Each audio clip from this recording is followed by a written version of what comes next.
Assalamualaikum warahmatullahi wabarakatuh. Pada kesempatan kali ini kita akan mulai membahas materi pertama di semester genap, di mana materi pertama ini berjudul Teorema Pitagoras. Untuk anak-anakku silahkan kalian bisa melihat materinya ada di LKS halaman 2 atau di buku paket Matematika semester 2 halaman 5. Nah, sebelum kita masuk untuk membahas apa itu teorema Pitagoras, kita terlebih dahulu harus mengenal apa itu segitiga siku-siku. Kalian pasti sudah pernah mengenal atau melihat bentuk dari segitiga siku-siku. Nah, seperti ini ya. Di mana segitiga siku-siku itu merupakan segitiga di mana salah satu sudutnya membentuk sudut siku-siku atau sudut 90 derajat.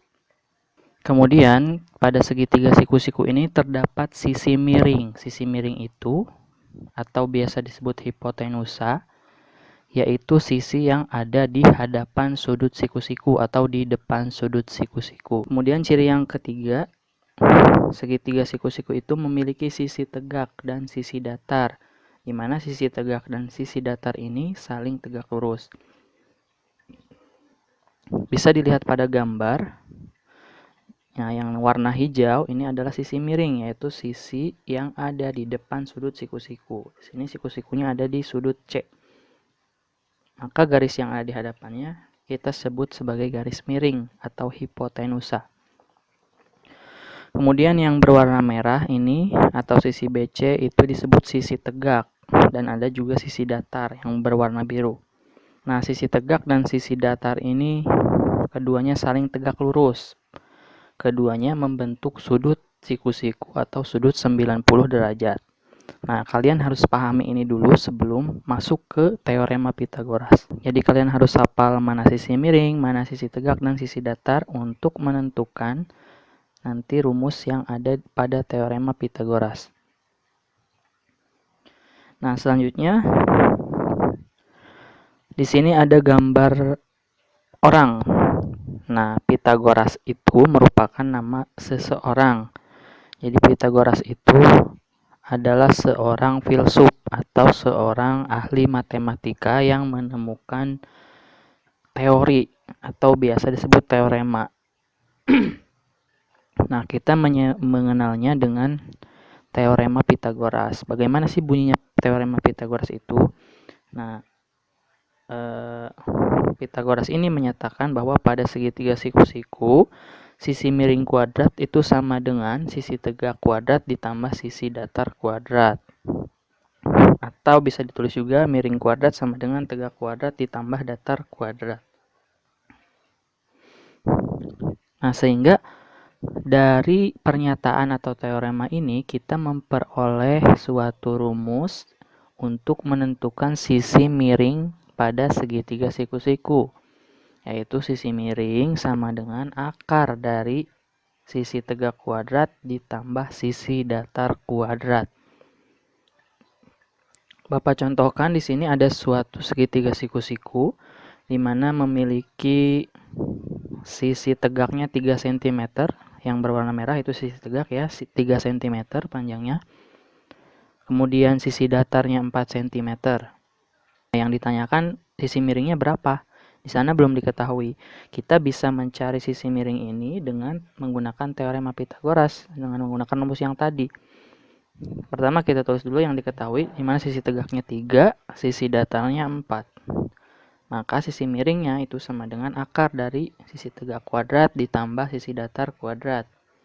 Sisi tegaknya 3, maka 3 kuadrat. Sisi datarnya 4, maka 4 kuadrat. Kita rubah dulu 3 kuadrat sama 4 kuadrat. Hitung. 3 kuadrat itu 3 pangkat 2. 3 pangkat 2 sama dengan 9. 4 pangkat 2 itu sama dengan 16. Nah, sehingga sisi miringnya sama dengan akar dari 9 tambah 16, yaitu akar 25. Nah, kemarin kalian sudah belajar ini untuk mengakarkan suatu bilangan. Akar 25 itu sama dengan 5. Jadi panjang sisi miring pada segitiga ini yaitu 5 cm. Selanjutnya bagaimana untuk mencari panjang sisi tegak dan sisi datar? Kalau tadi kita sudah mencari sisi miring. Nah, sekarang rumus untuk mencari sisi tegak dan sisi datar itu, yang pertama untuk sisi tegak sama dengan akar dari sisi miring kuadrat dikurangi sisi datar kuadrat. Sedangkan untuk mencari sisi datar yaitu sama dengan miring kuadrat dikurangi tegak kuadrat. Ingat ya, harus dikuadratkan kemudian diakarkan. Oke, di sini ada contoh yang kedua, di mana yang akan kita cari yaitu sisi tegak atau sisi yang berwarna merah. Kita tulis dulu yang diketahuinya sisi mana saja. Yang pertama sisi miring itu panjangnya 10 cm. Kemudian sisi datar itu 8 cm. Kita akan mencari sisi tegak. Sisi tegak itu sama dengan sisi miring kuadrat dikurangi sisi datar kuadrat. Ada akarnya. Miringnya tadi 10, maka 10 kuadrat, kurangi datarnya 8, kurangi 8 kuadrat. Hitung dulu, kuadratkan yang di dalam akar. 10 kuadrat itu sama dengan 100 atau 10 kali 10. Kurangi 8 kuadrat. 8 kuadrat itu 8 kali 8 sama dengan 64. 100 kurangi 64 sama dengan 36 atau akar 36. Nah, jika diakarkan 36 ini menjadi 6 sehingga kita dapat nilai dari sisi tegak dari segitiga siku-sikunya yaitu 6 cm.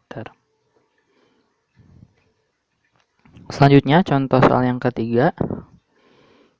Di sini yang akan dicari yaitu sisi datar. Ya, kita punya sisi miringnya 15, sisi tegaknya 9. Sama seperti kita mencari sisi datar ya.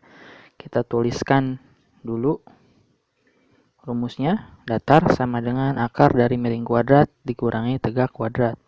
Miringnya 15 berarti 15 kuadrat. Tegaknya 9 berarti 9 kuadrat. 15 kuadrat kurangi 9 kuadrat. 15 kuadrat itu sama dengan 15 kali 15 yaitu 225. Kurangi 9 kuadrat atau 9 kali 9 sama dengan 81. Akar dari 225 kurangi 81 itu sama dengan akar 144. Akar 144 itu sama dengan 12. Jadi panjang sisi datarnya adalah 12 cm. Kita dengan rumus atau teorema Pythagoras ini bisa menentukan panjang segitiga atau panjang sisi pada segitiga siku-siku jika kedua sisi lainnya diketahui. Kita bisa mencari sisi miring, kita bisa mencari sisi datar, dan juga sisi tegak dengan menggunakan teorema Pythagoras. Ini bakal selalu kalian pakai jika berhubungan dengan geometri, baik itu bidang datar, bidang volume, 3 dimensi nanti yang akan kalian pelajari. Nah, Bapak harapkan kalian bisa memahami dari teorema Pythagoras ini, terutama untuk membedakan mana sisi miring, sisi tegak, dan menggunakan rumusnya. Demikian materi yang dapat Bapak sampaikan pada kesempatan kali ini. Jika ada yang kurang paham, silahkan ditanyakan. Kemudian di akhir ini ada 3 soal latihan yang harus kalian isi. Semuanya mencari sisi pada segitiga siku-siku. Caranya sama seperti yang tadi ya. Untuk nomor 1 kalian cari sisi miring. Nomor 2 sisi tegak. Nomor 3 sisi datar. Silahkan boleh melihat LKS atau buku paket. Kalau ada yang ditanyakan silahkan bisa ditanyakan di grup atau japri ke nomor Bapak. Sekian, Assalamualaikum warahmatullahi wabarakatuh.